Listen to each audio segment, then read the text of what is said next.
આકાશવાણી સમાચાર રૂપલ જાની વાંચે છે. મુખ્ય સમાચાર. પ્રધાનમંત્રી નરેન્દ્ર મોદીએ કહ્યું છે કે વિકસિત ભારતનું લક્ષ્ય હાંસલ કરવા માટે મુંબઈ અને થાણે જેવા શહેરોને ભવિષ્ય માટે તૈયાર કરવા જરૂરી. ડીઆરડીઓએ પોખરણ ખાતે ચોથી પેઢીની ટૂંકા અંતરની હવાઈ સંરક્ષણ પ્રણાલીના 3 હવાઈ પરીક્ષણો સફળતાપૂર્વક પૂર્ણ કર્યા. વિદેશમંત્રી એસ જયશંકરે કહ્યું છે કે ઇસ્લામાબાદમાં યોજાનારી શાંઘાઈ સહયોગ સંગઠનની પરિષદ દરમિયાન ભારત પાકિસ્તાન સાથે તેના સંબંધો અંગે ચર્ચા કરશે નહીં. હરિયાણા વિધાનસભા ચૂંટણી માટે ગઈકાલે સરેરાશ 67% મતદાન થયું અને મહિલા T20 ક્રિકેટ વિશ્વકપમાં આજે ભારતનો મુકાબલો પાકિસ્તાન સામે થશે.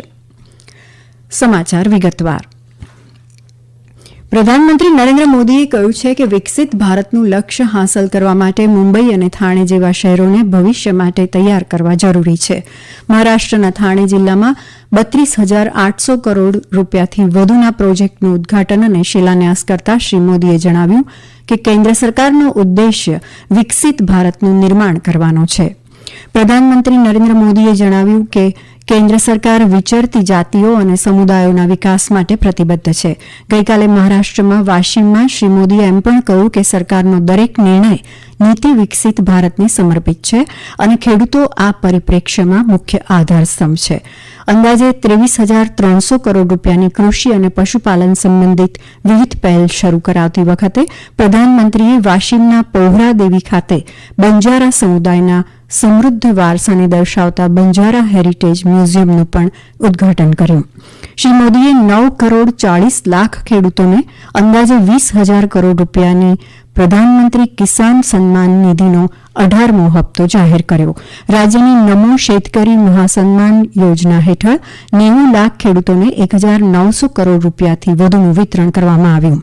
પ્રધાનમંત્રીએ કહ્યું કે મહારાષ્ટ્રમાં દેશની આર્થિક પ્રગતિનું નેતૃત્વ કરવાની અપાર ક્ષમતા છે અને આ ત્યારે જ વાસ્તવિકતા બની શકે જ્યારે ગરીબો, ખેડૂતો, મજૂરો, દલિતો અને વંચિતોના સશક્તિકરણનું અભિયાન ચાલુ રહે.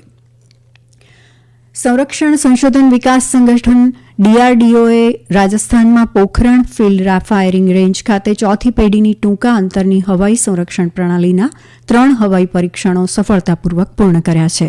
આ પરીક્ષણો છેલ્લા 2 દિવસમાં હાઈ સ્પીડ લક્ષ્યો પર કરવામાં આવ્યા છે. આ પરીક્ષણોએ મહત્તમ અને ઊંચાઈએ અવરોધના અત્યંત જટિલ પરિમાણો દર્શાવ્યા. સંરક્ષણ મંત્રાલયે કહ્યું કે આ સ્વદેશી રીતે વિકસાવવામાં આવ્યું છે. સંરક્ષણ મંત્રી રાજનાથસિંહે સફળ પરીક્ષણમાં સામેલ ડીઆરડીઓ, સશસ્ત્ર દળો અને અન્ય ઉદ્યોગોને અભિનંદન પાઠવ્યા છે. તેમણે કહ્યું કે આધુનિક ટેકનોલોજીથી સજ્જ નવી મિસાઇલ હવાઈ ખતરા સામે સશસ્ત્ર દળોને વધુ આધુનિક ટેકનોલોજી સપોર્ટ આપશે. વિદેશમંત્રી ડોક્ટર સુબ્રમણ્યમ જયશંકરે કહ્યું છે કે અન્ય કોઈ પાડોશીની જેમ ભારત પણ પાકિસ્તાન સાથે સારા સંબંધો ઈચ્છે છે, પરંતુ સરહદ પારના આતંકવાદને નજરઅંદાજ કરી શકાય નહીં. ઇસ્લામાબાદમાં 15 અને 16 ઓક્ટોબરે યોજાનારી શાંઘાઈ સહયોગ સંગઠનની આગામી પરિષદ દરમિયાન ભારત પાકિસ્તાન સાથે તેના સંબંધો અંગે ચર્ચા કરશે નહીં. તેમણે ગઈકાલે નવી દિલ્હીમાં આઈસી સેન્ટર ફોર ગવર્નન્સ દ્વારા આયોજિત વહીવટીતંત્ર પરના સરદાર પટેલ વ્યાખ્યાનમાં પત્રકારો સાથે વાતચીત કરી હતી. તેમણે ભારપૂર્વક જણાવ્યું કે પરિષદમાં તેમની સહભાગિતા બહુપક્ષીય સંબંધો પર ધ્યાન કેન્દ્રિત કરશે. હરિયાણા વિધાનસભા ચૂંટણી માટે ગઈકાલે સરેરાશ 67% મતદાન થયું. રાજ્ય વિધાનસભાની તમામ 90 બેઠકો માટે એક જ તબક્કામાં યોજાયેલ મતદાન મોટાભાગે શાંતિપૂર્ણ રહ્યું હતું. 100 વર્ષથી ઉપરના ઘણા લોકોએ ઉત્સાહભેર મતદાનમાં ભાગ લીધો હતો. આ ચૂંટણીમાં પ્રથમ વખત વિકલાંગ વ્યક્તિઓ અને 85 વર્ષથી વધુની વ્યક્તિઓએ ઘેર બેઠા મતદાન કર્યું હતું. નવીન અને પુનઃપ્રાપ્ય ઉર્જા મંત્રી પ્રહલાદ જોશી આજે જર્મનીની 3 દિવસની મુલાકાતે જશે. આ મુલાકાત દરમિયાન શ્રી જોશી 2 દિવસીય હેમ્બર્ગ સ્ટેટને બેલિટીમાં કોન્ફરન્સમાં ભાગ લેશે. તેઓ ટકાઉ વિકાસ, ગ્રીન હાઇડ્રોજન, ઓછા ખર્ચે રોકાણ અને સમગ્ર પુનઃપ્રાપ્ય ઉર્જા વિસ્તરણમાં સહકારને પ્રોત્સાહન આપવા માટે જર્મની અને બ્રિટનના મંત્રીઓ સાથે અન્ય વરિષ્ઠ અધિકારીઓ સાથે દ્વિપક્ષીય વાટાઘાટો કરશે. આ સમાચાર આપ આકાશવાણીના અમદાવાદ વડોદરા કેન્દ્ર પરથી સાંભળી રહ્યા છો. આ સમાચાર આપ અમારી YouTube channel AIR news Gujarat પર પણ સાંભળી શકો છો. વધુ સમાચાર માટે આપ અમારા x handle AIR news _ABAD ને ફોલો કરી શકો છો. કેન્દ્રીય ગૃહમંત્રી અમિત શાહ સોમવારે ડાબેરી ઉગ્રવાદથી પ્રભાવિત રાજ્યોમાં સુરક્ષા અને વિકાસની સમીક્ષા કરવા માટે એક બેઠકની અધ્યક્ષતા કરશે.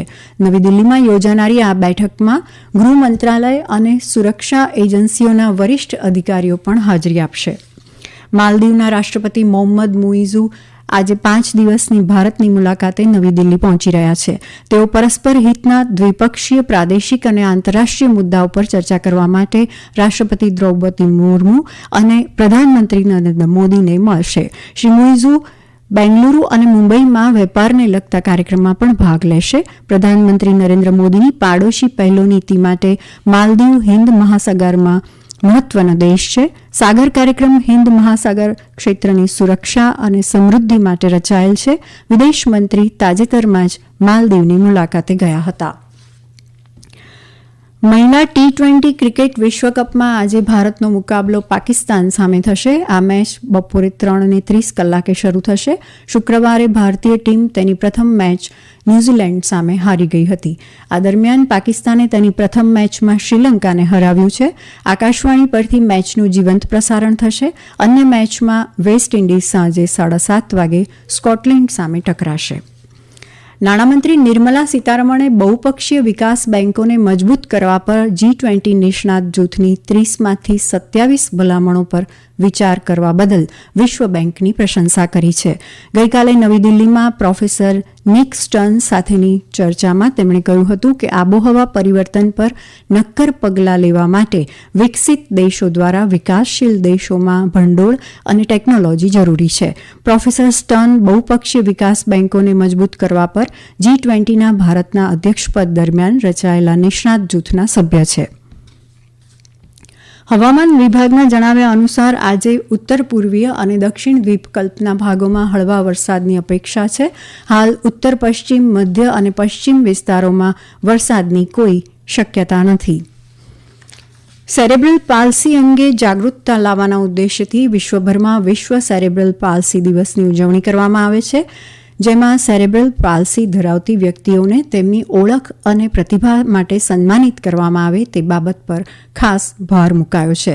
વિશ્વ સેરેબ્રલ પાલ્સી દિવસની આજે આ વર્ષની થીમ છે યુનિકલી સીપી, જે એ વાત પર ભાર મૂકે છે કે વ્યક્તિની વિકલાંગતા તેની સંપૂર્ણ ઓળખને વ્યાખ્યાયિત કરતી નથી. અને હવે આજના અખબારોના મુખ્ય સમાચાર રજૂ કરે છે મારા સહયોગી હર્ષલ પંડ્યા. આજના તમામ અખબારોએ જમ્મુ કાશ્મીર અને હરિયાણાની ચૂંટણીના એક્ઝિટ પોલના સમાચાર મુખ્ય બનાવ્યા છે. ગુજરાતી અખબાર દિવ્ય ભાસ્કરે હરિયાણામાં કોંગ્રેસ આગળ, જમ્મુ કાશ્મીરમાં ગઠબંધન સૌથી મોટો પક્ષના મથાળા હેઠળ સમાચાર પ્રસિદ્ધ કર્યા છે. ગુજરાત સમાચારે હરિયાણાની રેસમાં કોંગ્રેસ આગળ અને જમ્મુ કાશ્મીરમાં રસાકસીના શીર્ષક હેઠળ સમાચાર પ્રકાશિત કર્યા છે. સંદેશમાં હરિયાણામાં કોંગ્રેસ અને જમ્મુ કાશ્મીરમાં ત્રિશંકુનો વર્તારો એ હેડિંગ હેઠળ સમાચાર છપાયા છે. અન્ય અંગ્રેજી અને હિન્દી અખબારોએ પણ અલગ અલગ રીતે આ એક્ઝિટ પોલના સમાચારને મહત્વ આપ્યું છે. ફૂલછાપ દૈનિકે હિઝબુલ્લાહના 400 આતંકી ઠારના સમાચાર પહેલા પેજ પર પ્રકાશિત કર્યા છે, જ્યારે નવગુજરાત સમયે ભારત પાકિસ્તાન સંબંધોની ચર્ચા કરવા ઇસ્લામાબાદ જતો નથી તેવા જયશંકરના નિવેદન સાથે સમાચાર પ્રસારિત કર્યા છે. જ્યારે મોટાભાગના ગુજરાતી અખબારોએ વડોદરાના ભાયલીમાં સગીરા ઉપરના દુષ્કર્મના કેસના સમાચાર પણ પ્રસિદ્ધ કર્યા છે. આ ઉપરાંત આજે યોજાનારી કેબિનેટની બેઠકમાં સમાચાર તમામ અખબારોએ પણ પ્રથમ છેલ્લા પેજ ઉપર સ્થાન આપ્યું છે.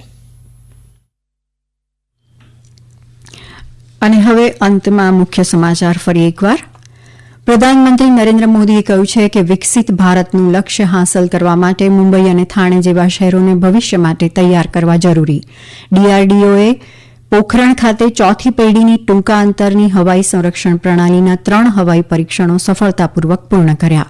વિદેશમંત્રી S જયશંકરે કહ્યું છે કે ઇસ્લામાબાદમાં યોજાનારી શાંઘાઈ સહયોગ સંગઠનની પરિષદ દરમિયાન ભારત પાકિસ્તાન સાથે તેના સંબંધો અંગે ચર્ચા કરશે નહીં. હરિયાણા વિધાનસભા ચૂંટણી માટે ગઈકાલે સરેરાશ 67% મતદાન થયું અને મહિલા T20 ક્રિકેટ વિશ્વકપમાં આજે ભારતનો મુકાબલો પાકિસ્તાન સામે થશે. આકાશવાણી પરથી સમાચાર પૂરા થયા.